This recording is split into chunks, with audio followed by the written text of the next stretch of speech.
Where having a uniform linear charge density lambda is bent in the form of a ring of radius r. Point A is shown in the figure. अच्छा, okay. Two elements of the ring of length a1 a2 subtend very small same angle at point A. They are at a distance r1 and r2. মানে এরা point চার্জের মতোই তুই ধরতে পারিস এগুলোকে।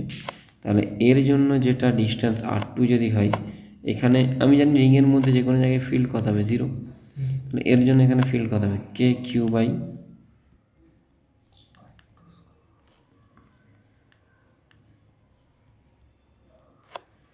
Q, মানে কী হবে, lambda into r2 into lambda into a1 actually.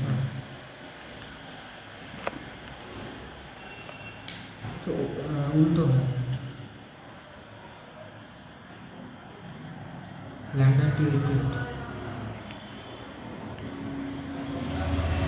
বা আমি a1টাকে কি লিখতে পারি, r1 theta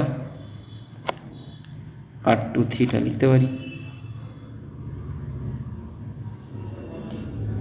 ratio of charges in a1 a2।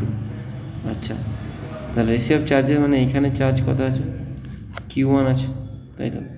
তাহলে a2 মানে আমি কি বলতে পারি, r2 theta into lambda, a1 মানে r1 থিটা ইন্টু ল্যামডা, দুটোকে যদি করি তাহলে a2 বাই a1 আসছে, r2 বাই r1 মানে a1 বাই a2 হচ্ছে r1 বাই r2। এটা ঠিক আছে। The element a1 produce greater magnitude of electric field than element a2। না, এটা ভুল আছে, কেন কি এখানে তো যে কোনো জায়গাতে ফিল্ড 0, ঠিক আছে। The element a1 and a2 produce same potential at a same potential, obviously এর জন্য ফিল্ড যদি সেম হয় তাহলে পোটেনশিয়ালটা কি বলবি ভুল। তুই একটা কাজ করতে পারিস, তুই জানিস যে কোনো রিংয়ের পোর্শনের জন্য formula 2k lambda by r sine theta by 2। দেখ থিটা তো দুজনের জন্যই সেম, তাহলে যার আরটা বেশি তার ইলেকট্রিক ফিল্ড কী হবে, কম। তাহলে কার আরটা বেশি, এর আরটা বেশি, ঠিক। তাহলে the element a1 produce greater magnitude, মানে এর আরটা যেহেতু কম তাহলে অবভিয়াসলি এর জন্য ইলেকট্রিক ফিল্ড বেশি হবে, এই জন্য ইলেকট্রিক ফিল্ড কম হবে। আমি এটা বলছি ইলেকট্রিক ফিল্ড সব জায়গাতে কিন্তু 0 না, শুধুমাত্র সেন্টারে 0, যেহেতু এই পয়েন্টটা নট অন দ্য সেন্টার, ঠিক আছে, নট অ্যাট দ্য সেন্টার, সেই জন্য 2k lambda by sine theta by 2 আমার আর এর উপর ডিপেন্ড করবে, যার যত বেশি হয় তত ইলেকট্রিক ফিল্ডটা কম, তাহলে এটা ঠিক আছে। The element a1 and a2 produce same potential. আচ্ছা, পোটেনশিয়ালের দিকটা দেখছি যে পোটেনশিয়াল কী হয়। পোটেনশিয়ালের ফর্মুলা কি না, কে কিউ বাই আর। আমি জানি এখানে কিউটা কত, কিউটাকে লিখতে পারিস r2 into lambda into r2 theta by আরটা r2, বা কিউকে আমি ল্যামডা ইন্টু আর থিটা লিখতে পারি তো।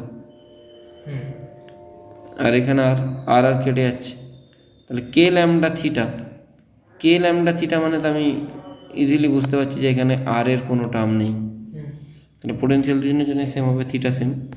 The direction of the net electric field produce by the element only at A is towards element a2। Obviously এটার জন্য ফিল্ড বেশি, এটার জন্য ফিল্ডের ডাইরেকশন কোন দিকে, এদিকে।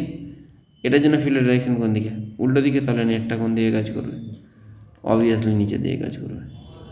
বোঝা গেছে কি বললাম? তাহলে এখানে যে কোনো, আচ্ছা, একটা কনফিউশন হতে পারে যে এ পয়েন্টে যেটা পোটেনশিয়াল এর জন্য হবে আর এর জন্য হবে, দুজনের জন্য পোটেনশিয়াল অ্যাড হয়ে যাবে, কিন্তু আমি যদি এইখানে কোনো একটা পয়েন্ট নিই, এই পয়েন্টে কিন্তু দুজনের জন্য পোটেনশিয়াল কী হবে, অন্য কিছুই হবে,